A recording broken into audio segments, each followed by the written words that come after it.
Además de mejorar el control glucémico, mejorar la hemoglobina glicosilada, este estilo de alimentación, la vegetariana, tiene otros beneficios para los pacientes con diabetes tipo 2 más allá del control glucémico. Por ejemplo, en varios estudios se vio que baja el riesgo cardiovascular porque disminuye la LDL colesterol, también disminuye la presión arterial y sus alimentos tienen ciertos efectos antioxidantes. Por otro lado, hay estudios que muestran que enlentece la pérdida de la función renal, probablemente por el tipo de aporte proteico que reciben estos pacientes con esta dieta, y hay algunos estudios que hablan de una mejoría en el dolor por la neuropatía diabética relacionado con todo lo antioxidante. O sea que no es solo que mejoran la glucemia postprandial, la glucemia en ayunas, la hemoglobina glicosilada, sino que tengo otros beneficios que la acompañan. Hay un estudio que mostró comparó una dieta vegetariana sostenida por 4 semanas versus tomar una estatina, lovastatina de 20 miligramos día, también por 4 semanas. Y fíjense que la dieta vegetariana bajó al colesterol LDL un 28% y tomar una lovastatina lo bajó un 30%, o sea, valores muy similares. Ahora, habría que ver qué prefiere el paciente, si comer nueces, legumbres, frutas y verduras o tomar una pastilla de por vida para descensos del LDL prácticamente similares. Pasando ya a la dieta vegetariana en sí, y esto abarca un poquito más allá de la diabetes, pero también es importante tenerlo en cuenta, ¿qué son los aportes o los nutrientes que recibe más cantidad un paciente vegano o vegetariano en relación con un omnívoro?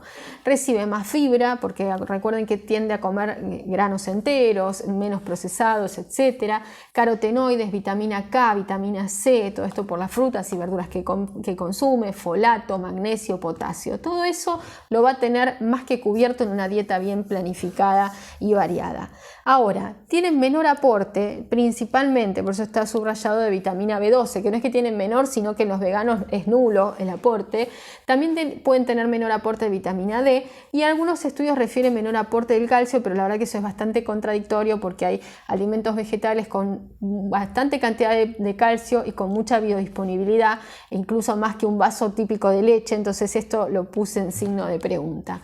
Pero vamos a pasar brevemente a la vitamina B12 y la vitamina D, que serían los nutrientes más críticos de una alimentación vegana y vegetariana, y que si yo recibo un paciente con diabetes tipo 2 que optó por esta alimentación, es importante tener en cuenta que tengo que prestarle atención a estos nutrientes. La vitamina B12 es de origen bacteriano, uno tiene asociado que ingresa con los productos de origen animal, pero el animal, la vaca por ejemplo, es un portador secundario de la vitamina B12. Esta la generan las bacterias que la vaca al tomar agua de un charco, al comer el pasto, etcétera, la come. Esto pasa a su carne, al huevo, a la leche y yo de ahí lo ingiero. O sea, funcionaría como un intermediario, la vaca, el pollo, lo que sea.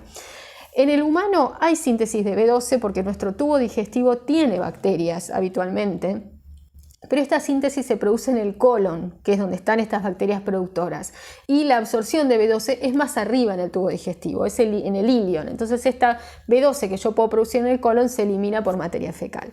Entonces no me sirve. O sea que si yo realmente no consumo ningún tipo de producto de origen animal que pueda hacerme de intermediario entre las bacterias y yo, voy a tener que suplementar la vitamina B12 porque no hay forma que en el mundo vegetal yo pueda incorporarla. Una pregunta que yo me hice al principio cuando empecé a leer sobre esto era, bueno, ahora tengo la B12 que la compro en la farmacia, pero ¿qué pasaba en el pasado? O sea, si una persona no, habló de millones de años antes, no cazaba un animal con mucha frecuencia, se alimentaba de hojas, de plantas, etc.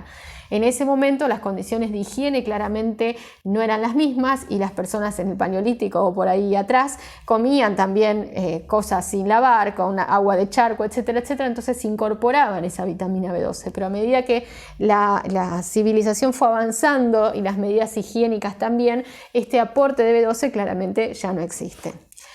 Entonces, ¿por qué es importante tener en cuenta la B12 y suplementarla en pacientes que no consumen alimentos de origen animal?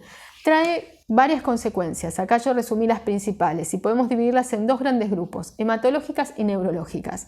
En las hematológicas aparece, cuando falta B12, la anemia, que es una anemia megaloblástica, y muchas veces se ve también a falta de folato. En este caso, con veganos vegetarianos es raro porque en general les sobra folato y le falta B12.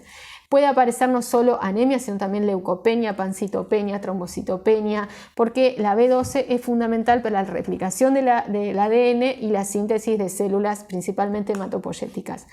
Además, dentro de lo neurológico se altera la formación de mielina y la conducción nerviosa y puede aparecer arreflexia, deterioro cognitivo.